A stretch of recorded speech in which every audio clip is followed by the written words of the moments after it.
So the article begins by saying the doors was created by Taiwanese author Star Chung. Okay, I think I'm saying that right. And she's an author. Author is a noun spelled A-U-T-H-O-R, author. And the author or an author is the person who writes something. Typically, we talk about an author of a book. Okay, or novel, something like that. But the word can be used for articles, for, poems, sure, things like that. Any kind of written material that is then goes out and published, we're talking about the author. And as many of you will know if you've watched us talking for years, like I've been here, Pat's favorite author is J.R.R. Tolkien. Never heard of him. Never heard. Okay, never mind. Oh, he's that Lord of the Rings guy. Yes. Yeah, he wrote a few famous books. Sure, he's a great author. Good choice. Anyways, back to the article. It says that's Star Chung. She got the idea while she was studying for her master's degree in illustration. Very interesting. So she was still a student when she got the idea or the inspiration for this book. And we know she's very good at drawing. Why? Because first of all, she was getting a master's degree, which is quite a high university level class, and it was in illustration. You'll remember from yesterday that an illustrator is someone who draws pictures, often for books and magazines and things like that.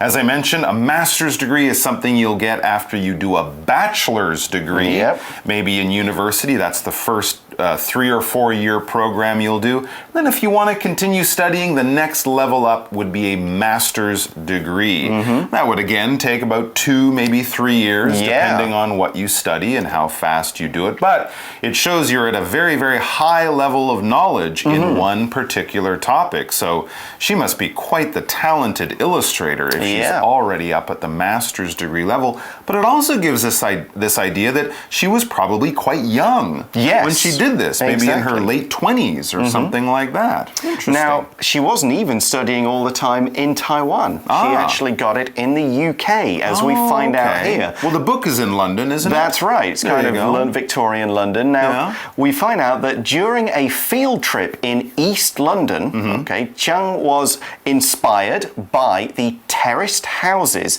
in that part of the city. So we've kind of used this word inspire a couple of times. It's spelled I-N-S-P-I-R-E, inspire. It's a verb, and it means to give someone an idea for something or to give someone the motivation, the desire to want to do something, especially something creative. So it could be, I've got a great idea, or it could be, I really want to do that thing. So that's how we use inspire, or the noun form inspiration. Okay, we've got an example sentence here. The TV show about the environment inspired me to do more to help our planet. Okay, we're going to now look at what inspired her, which is terraced houses. All right, terraced houses, it's a kind of housing that you find in certain countries, certain cities.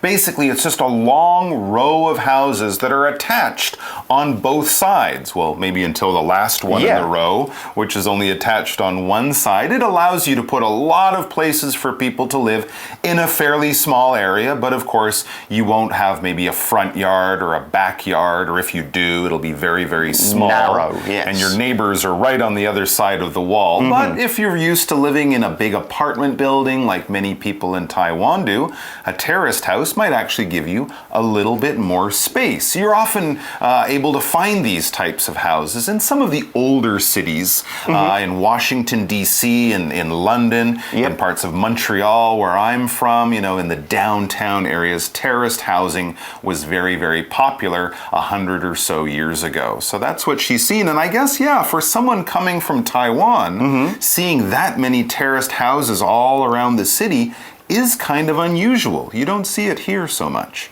Okay, so the article also explains a bit more about terraced houses, also called row houses. It says, terraced houses are long rows of houses that are joined together. And there we have the phrase joined together. It was in the article. I used it when talking about these terraced or these row houses. Because yes, as you remember, they are houses that are connected. They are joined together, as Pat is demonstrating so effectively with his hands. If something is joined together, that means it's something that could be separate. But in this situation, it's attached, it's joined, it's connected to something else. When we think of a train is made up of many different cars. And once they're connected or joined together, the train can roll off, pulling all of those cars behind them. In the same way, these buildings are joined together. The wall of one building is the wall of another building. There's no gap, there's no space in between them because they're connected or joined together. Yeah, and that makes it quite interesting in terms of the position of the doors.